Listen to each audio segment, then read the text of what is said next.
Hello, അപ്പോൾ എല്ലാവരുടെയും ഓണമൊക്കെ എങ്ങനെയുണ്ടായിരുന്നു? ഞങ്ങളുടെയും വളരെ നല്ല അടിപൊളി ഒരു ഓണം തന്നെയായിരുന്നു കേട്ടോ. അപ്പോൾ ദേ നമ്മുടെ ഓണം വിശേഷങ്ങളാണ്. ഇത് ഉത്രാട കാഴ്ചകളിൽ തൊട്ട് തുടങ്ങാം അല്ലേ?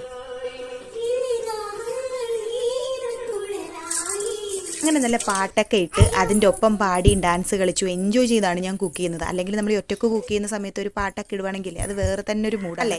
അപ്പം ഞാൻ ആദ്യം തന്നെ നമ്മുടെ നാരങ്ങയും ഈന്തപ്പഴം കൂടി അച്ചാറിട്ടിട്ട് ഈ അച്ചാറിടുമ്പോൾ കിട്ടുന്ന ആ ഒരു സ്മെല്ലുണ്ടല്ലോ, നമുക്കൊരു ഓണം വൈബ് കൊണ്ടുവരുന്നത് പോലെ എനിക്ക് തോന്നാറുണ്ട്. അതുകൊണ്ട് ഞാൻ മിക്കവാറും ഓണം ചർമ്മങ്ങൾ തുടങ്ങുമ്പോൾ അച്ചാറിട്ടാണ് തുടങ്ങാറ്. അപ്പോൾ അതിനിടയിൽ ഇതേ ഇവിടെ ഊഞ്ഞാലാട്ടുന്ന പരിപാടിയാണ് നിങ്ങൾ ഈ കണ്ടുകൊണ്ടിരിക്കുന്നത്. അപ്പോൾ ഓൾമോസ്റ്റ് എൻ്റെ തലേ ദിവസത്തെ കറി പരിപാടികളെല്ലാം കഴിഞ്ഞു. പിന്നെ അതേ അവസാനം കായ വറുത്തതും കൂടി സെറ്റ് ചെയ്തു. അപ്പം അച്ഛനും വന്നൊന്ന് ഹെൽപ്പ് ചെയ്തു കേട്ടോ.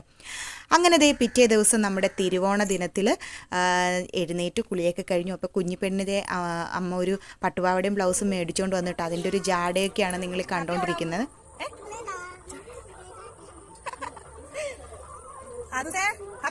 അങ്ങനെ ദേ നമ്മുടെ രാവിലത്തെ ഫോട്ടോഷൂട്ടും പരിപാടികളൊക്കെ കഴിഞ്ഞു. ദേ ഇതാണ് കേട്ടോ ഞങ്ങളുടെ അത്തക്കളം. ഇതിപ്പോൾ കണ്ടില്ലെങ്കിൽ പിന്നെ കാണാൻ പറ്റത്തില്ല, കാര്യം കുഞ്ഞിപ്പെട്ട് കുറേ നേരമായിട്ട് അത് ഉന്നം വെച്ച് നടക്കുന്നുണ്ട്.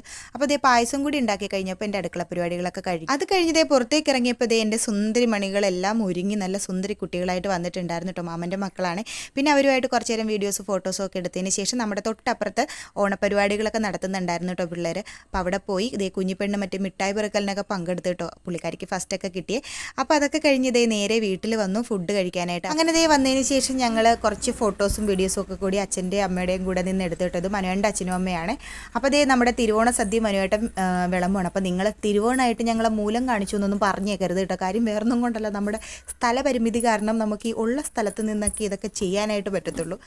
അപ്പോൾ ഇപ്രാവശ്യത്തെ ഓണം സ്പെഷ്യൽ എന്ന് പറഞ്ഞിട്ടുണ്ടെങ്കിൽ അച്ഛനും അമ്മയും ഞങ്ങളുടെ കൂടെ ഉണ്ടായി എന്നുള്ളത് തന്നെയാണ് കേട്ടോ. കാരണം നമ്മളിങ്ങോട്ട് വീട് മാറിയതിന് ശേഷം ഫസ്റ്റ് ഓണം വീട്ടിൽ ഞാനും മനുവേണ്ണും മക്കളും മാത്രമേ ഉണ്ടായിരുന്നുള്ളൂ. അപ്പോൾ കല്യാണം കഴിഞ്ഞ് മനുവേൻ്റെ വീട്ടിൽ ചെന്നതിന് ശേഷം ഞങ്ങൾ അച്ഛനും അമ്മയും മനുവേൻ്റെ ഫാമിലി ഇല്ലാത്ത ആദ്യത്തെ ഓണം കഴിഞ്ഞ പ്രാവശ്യമായിരുന്നു.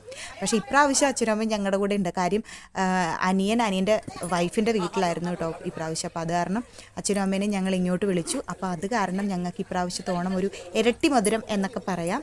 അങ്ങനെ തന്നെയായിരുന്നു. അങ്ങനെ ദേ ഞങ്ങൾ ഫുഡ് കഴിക്കുവാണേ.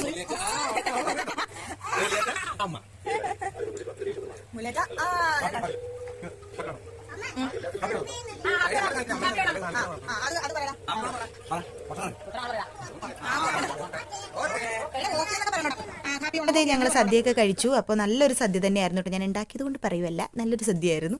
അപ്പോൾ അതൊക്കെ കഴിഞ്ഞതേ നമ്മുടെ കുഞ്ഞിപ്പെണ്ണിൻ്റെ കളി കണ്ടില്ല, ഇതാണ് ഞാൻ മുന്നേ പറഞ്ഞത്. അങ്ങനെ അത്തക്കളത്തിൻ്റെ കാര്യത്തിനൊരു തീരുമാനമായി. അതിനുശേഷം ഞങ്ങൾ പ്രോഗ്രാമിൻ്റെ സ്ഥലത്ത് പോയി ഒരു പാട്ടൊക്കെ പാടി. അപ്പോൾ അതേ ഇത്രയേ ഉള്ളൂ നമ്മുടെ ഓണം വിശേഷങ്ങൾ. അപ്പോൾ എല്ലാവർക്കും ടാറ്റാ.